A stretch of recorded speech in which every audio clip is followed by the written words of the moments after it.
Hello बच्चों, स्वागत है आप सभी का। उम्मीद है आप सभी बढ़िया होंगे और आपकी पढ़ाई एकदम बेहतरीन तरीके से चल रही होगी। बच्चों, मेरा नाम हरीश है और मेरे यूट्यूब चैनल का नाम तो आपको पता चल गया होगा। जी हाँ, HC एजुकेशन। बच्चों, बात करें यूपी बोर्ड क्लास 10th की, तो मैं आज आप सभी के बीच में सामाजिक अध्ययन यानी कि सामाजिक विज्ञान को लेकर आया हूँ। सोशल साइंस आपका पहला लेसन आज होने वाला है और यहाँ पे मैंने MCQ बेस्ड क्वेश्चन रखे हुए हैं। आपके पेपर में जो 20 MCQ बेस्ड क्वेश्चन आते हैं उसी की ये सीरीज है, आगे चलेगी इसी तरह। और इससे पहले आपको साइंस और मैथ्स का सोल्यूशन मिल चुका है, लगातार वीडियो आ रहे हैं। तो आप सभी में से जितने लोगों ने साइंस और मैथ्स के सोल्यूशन नहीं देखे हैं तो वो जाके देख सकते हैं। आपको सारी चीज़ें मेरे यूट्यूब चैनल पर मिल जाएंगी। आज सामाजिक विज्ञान का पहला लेसन है, तो एकदम बेहतरीन क्वेश्चन यहाँ पे रखे हुए हैं। जो मोस्ट इंपॉर्टेंट क्वेश्चन है वो सेलेक्ट एकदम चुन चुन के रखे गए हैं। तो एक बढ़िया से कॉपी और पेन लेके बैठ जाइए और अच्छे से नोट्स बनाइए और टाइम टू टाइम रिवीजन करेंगे तो आपको एकदम बढ़िया से ये याद हो जाएंगे। और ये आपके पेपर में पूछे जा चुके हैं, प्रीवियस ईयर क्वेश्चन पेपर में भर भर के पूछे गए हैं और ये आगे भी आने की संभावना है। तो शुरू करते हैं पहला चैप्टर। पहला चैप्टर आपका है यूरोप में राष्ट्रवाद का उदय।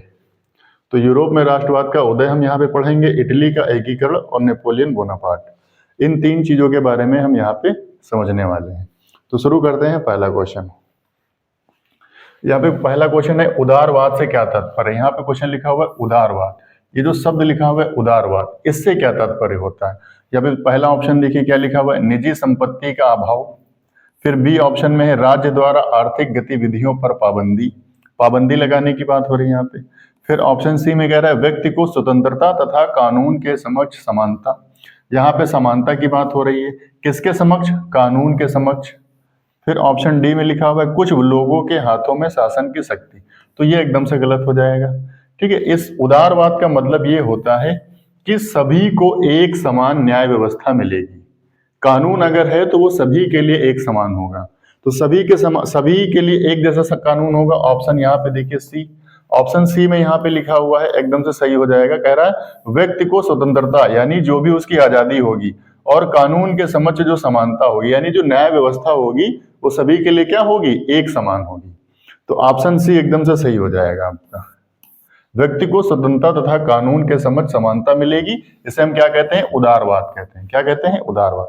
जैसे भारत की न्याय व्यवस्था की अगर बात करें तो उदारवादी है, सभी को समान न्याय और कानून के समक्ष सभी एक समान होते हैं, सभी के लिए आजादी है। क्लियर है, आगे बढ़े। यहाँ पे देखिए कह रहा है निरंकुशवाद। ये शब्द बार बार बच्चा पूछे जाते हैं पेपर में। यहाँ पे लिखा हुआ निरंकुशवाद, तो निरंकुशवाद का क्या है। यहाँ पे देखिए ऐसी शासन व्यवस्था जिसमें सत्ता पर जनता का अंकुश होता है, जनता की बात कर रहे हैं यहाँ पे। फिर ऑप्शन बी में देखिए ऐसी शासन व्यवस्था जिसमें सत्ता पर किसी का अंकुश नहीं होता, मतलब किसी का अंकुश ही ना हो। फिर यहाँ पे कह रहा है ऑप्शन सी में ऐसी शासन व्यवस्था जिसमें सत्ता पर कुछ व्यक्तियों का अंकुश होता है, यहाँ पे कुछ की बात हो रही है यहाँ पे। फिर यहाँ पे ऑप्शन डी में लिखा हुआ ऐसी शासन व्यवस्था जिसमें बहुसंख्यक का सत्ता पर अंकुश होता है, यानी बहुत सारे लोगों की यहाँ पे बात करी। यहाँ पे है निरंकुश। निरंकुश का मतलब है कि जिसपे अंकुश ना हो, जिसपे जनता का अंकुश ही ना हो। तो यहाँ पे ऑप्शन सी में देखिए क्या लिखा हुआ है, ऑप्शन सी में लिखा हुआ है कुछ व्यक्तियों के पास, क्या लिखा हुआ है, कुछ व्यक्तियों के पास अंकुश होता है, यानी जो सत्ता होती है, जो शासन व्यवस्था होती है, वहां पे क्या होता है, सिर्फ कुछ व्यक्तियों के पास ही इसका अंकुश होता है। तो उसे हम कहते हैं निरंकुशवाद। क्या कहते हैं, निरंकुशवाद। ऑप्शन सी एकदम से सही हो जाएगा, ऐसी शासन व्यवस्था जिसमें सत्ता पर कुछ व्यक्तियों का अंकुश होता है, तो उसे हम क्या कहते हैं, निरंकुशवाद कहते हैं। क्या कहते हैं, निरंकुशवाद। जिन देशों में राजशाही आपको देखने को मिलेगी अधिकतर वहां पे निरंकुशवाद का मतलब आपको समझ में आ जाएगा। क्लियर है, आगे बढ़े अगला क्वेश्चन। यहाँ पे देखिए क्या कह रहा है किसे 1871 में जर्मनी का प्रथम सम्राट घोषित किया गया था। जर्मनी का प्रथम सम्राट, यहाँ लिखा हुआ है जर्मनी। प्रथम सम्राट कब बना था, 1871 में। तो कौन बना हुआ था, यहाँ पे देखिए ऑप्शन लिखा हुआ है। ऑप्शन ए में विलियम प्रथम लिखा हुआ है, फिर फ्रेडरिक विल्हेम प्रथम लिखा हुआ है, फिर यहाँ पे नेपोलियन लिखा हुआ है और फिर ऑटो वान बिस्मार्क लिखा हुआ है। तो ये लोग तो बाद में आते हैं। यहाँ पे जो ऑप्शन ए है आपका ये एकदम से सही हो जाएगा। 1871 में जो जर्मनी का प्रथम सम्राट बना था वो कौन बना था, विलियम प्रथम बना था। क्लियर है बच्चों, 1871 में जर्मनी का जो प्रथम सम्राट बना था उसका नाम था विलियम प्रथम। इसके बाद विलियम द्वितीय भी आता है, वो इसके बाद में आता है। क्लियर है, आगे बढ़े अगला क्वेश्चन। फिर यहाँ पे कह रहा है जर्मन संस्कृति में बोक्स, ये शब्द यहाँ पे देखिए पूछा गया है, क्या है? Box gist, box gist. इसका मतलब कह रहा क्या था? इसका मतलब क्या था बच्चों? तो इसका पहला मतलब जो वहां पे बनता था वो बनता था राष्ट्रवाद से। क्या बनता था? राष्ट्रवाद। लेकिन ऑप्शन में देखिए राष्ट्रवाद आपको नहीं लिखा हुआ है, सिर्फ राष्ट्र लिखा हुआ है, संविधान लिखा हुआ है, आम जनता लिखा हुआ है और संसद लिखा हुआ है। तो दूसरे शब्दों में अगर हम बोक्स जिस्ट की बात करें तो ये बनता है आम जनता। ऑप्शन सी एकदम से सही हो जाएगा। बोक्स जिस्ट का पहला मतलब तो आपका राष्ट्रवाद से लिया जाता है, और राष्ट्रवाद के बाद अगर दूसरा इसका सटीक आंसर होता है वो होता है आम जनता के लिए। क्लियर है बच्चों? आम जनता, इसका ऑप्शन सी एकदम सही हो जाएगा। अगला क्वेश्चन यहां पे देखिए कह रहा है नेपोलियन। अब नेपोलियन आ गया, कह रहा है नेपोलियन का संबंध किस देश से था? नेपोलियन किस देश का था? यहाँ पे देखिए option A Germany, France, Italy या फिर इंग्लैंड। तो आप लोगों ने पढ़ रखा होगा पहले से ही नेपोलियन के बारे में। आइए बात करते हैं हम यहाँ पे नेपोलियन की। नेपोलियन आपका फ्रांस का था। किस देश का था? ऑप्शन बी एकदम से सही हो जाएगा यहाँ पे, फ्रांस। इसका जो जन्म था वो बच्चों कहाँ हुआ था? फ्रांस में ही हुआ था। नेपोलियन का जन्म कहां पे हुआ था? फ्रांस में ही हुआ था। जन्म के बाद ये क्या बनता है? ये सेना का सेनापति बनता है। क्या बनता है? सेनापति बनता है।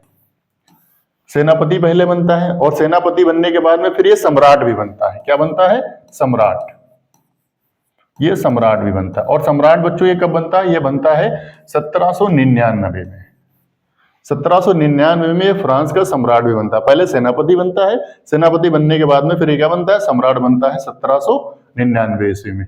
फिर जब ये सम्राट बन जाता है तो ये यूरोप के कई सारे देशों पर विजय प्राप्त करता है। यूरोप के कई सारे देशों पर विजय प्राप्त करता है।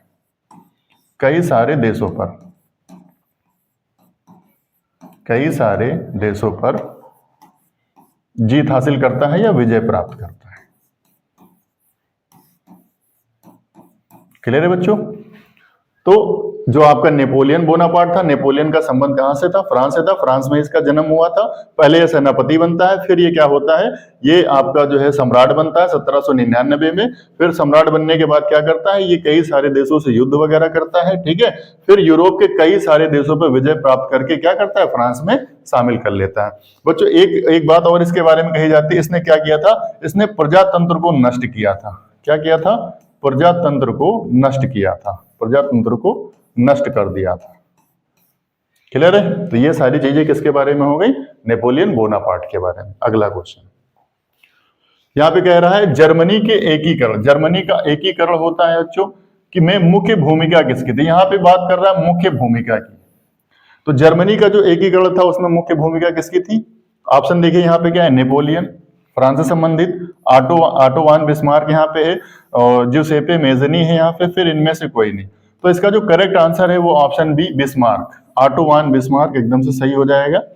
एकीकरण जो जर्मनी का हुआ था, जर्मनी का, तो जर्मनी के एकीकरण में जो मुख्य भूमिका थी वो किसकी थी? बिस्मार्क की।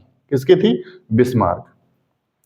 बिस्मार्क का संबंध भी किस अगर देश से पूछा जाता है क्वेश्चन में कि बिस्मार्क का जो संबंध है वो किस देश से था, तो इसका जो संबंध था वो जर्मनी से ही था। जर्मनी में ही क्या होता है? इसका जन्म होता है।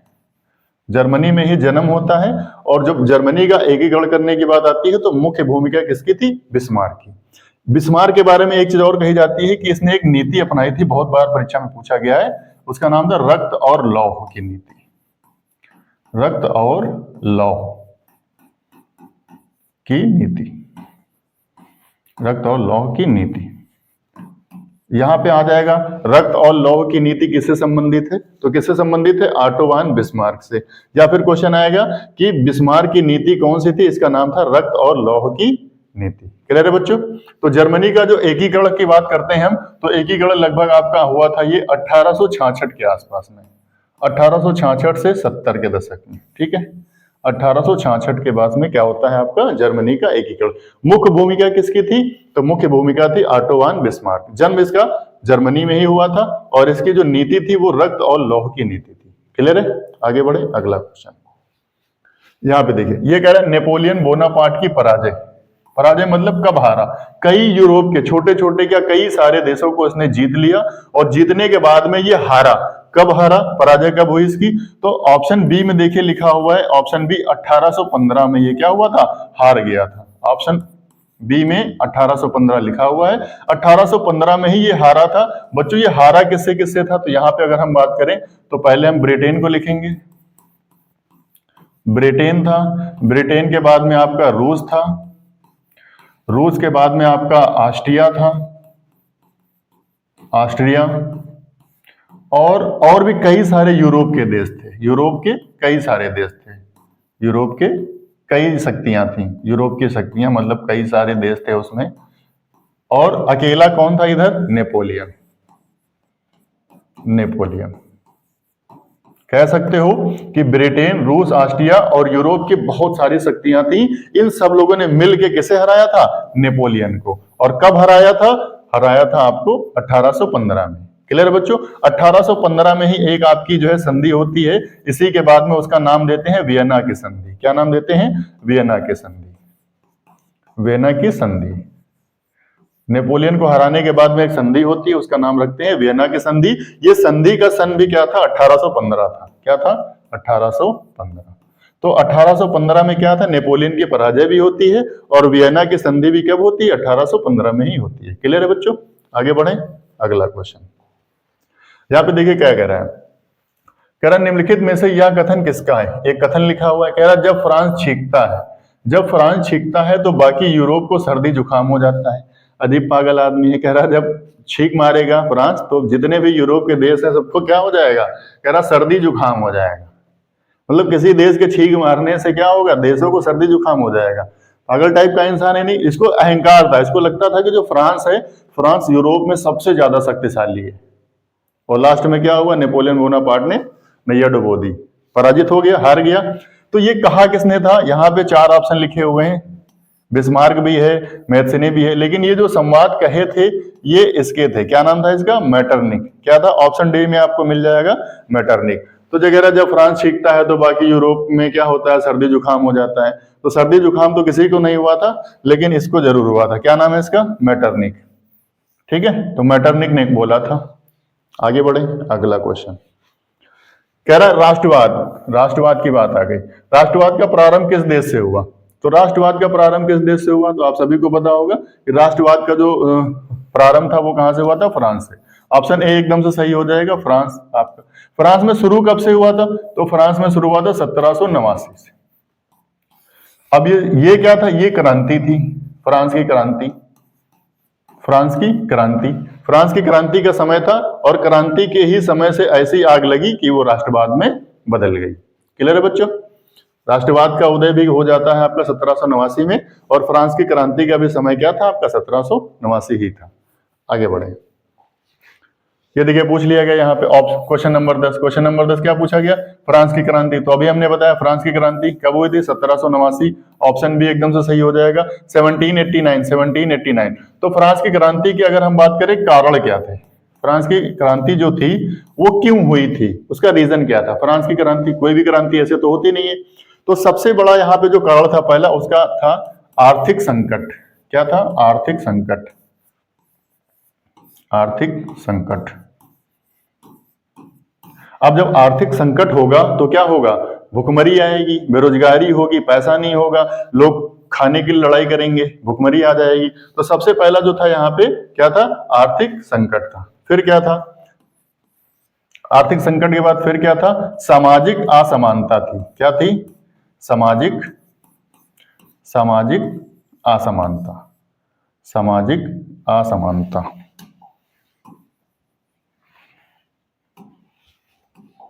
सामाजिक असमानता, सामाजिक असमानता थी, आर्थिक संकट थे और सामाजिक असमानता थी।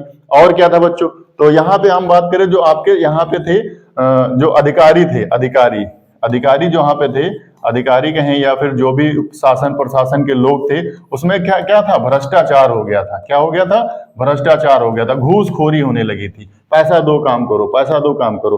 तो भ्रष्टाचार सबसे ज्यादा फैल गया। आर्थिक संकट था, सामाजिक असमान था, यानी समाज में लोग क्या करते थे, असमानता बनाते थे, तुम नीचे हो, तुम ऊपर हो, उसके ऊपर। तो इस तरह कुलीन वर्ग था एक वहां पे। तो कुलीन वर्ग या फिर मध्यम वर्ग कहें, तो मध्यम वर्ग और कुलीन वर्ग में मतभेद हुआ, उसे ही कहा गया सामाजिक असमानता। फिर अधिकारियों ने भ्रष्टाचार भी दबा के फैलाया। तो यही सारे कारण थे कि क्रांति हुई, और क्रांति हुई तो क्रांति ने किसको जन्म दिया? राष्ट्रवाद को। किसको जन्म दिया? राष्ट्रवाद को। फिर क्या हुआ? सभी अपने देश से प्रेम करने लगे, देश की लड़ाई लड़ने लगे, जो राजशाही सत्ता थी उसको उखाड़ के फेंक दिया। यही तुम्हारा क्रांति हो जाती है। इसे ही क्या कहते हैं? राष्ट्रवाद। क्लियर है बच्चों? तो आर्थिक संकट हो गए, सामाजिक असमानता हुई, अधिकारियों ने दबा के भ्रष्टाचार किया, यही सारे कारण थे। तो 1789 ये डेट याद रखिए आप। आगे बढ़िए। यहाँ पे कह रहा है फ्रांस में गणतंत्र की घोषणा किस वर्ष हुई? तो गणतंत्र जो आपका घोषणा हुई थी, लागू होने की बात नहीं हो रही, सिर्फ यहाँ घोषणा की बात कर रहा है। तो घोषणा में आप याद रखिएगा 1848। ऑप्शन सी एकदम से सही हो जाएगा। 1848, 1848। ठीक है, तो 1848 में फ्रांस में गणतंत्र की घोषणा होती है। सिर्फ घोषणा होती है, लागू होने की तारीख यहाँ पे नहीं पूछी गई। तो घोषणा होने के लिए 1848, 1848। आगे बढ़े, अगला क्वेश्चन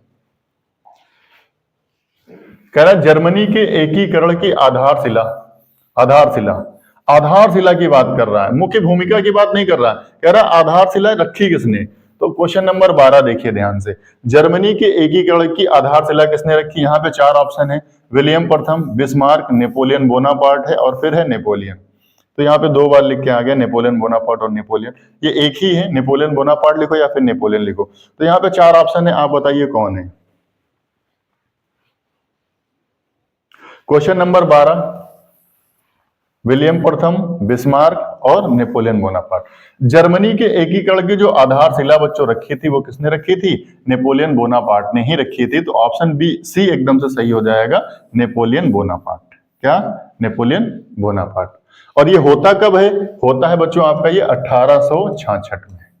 1866 ये डेट भी कभी कभी पूछी जाती है, 1866 में।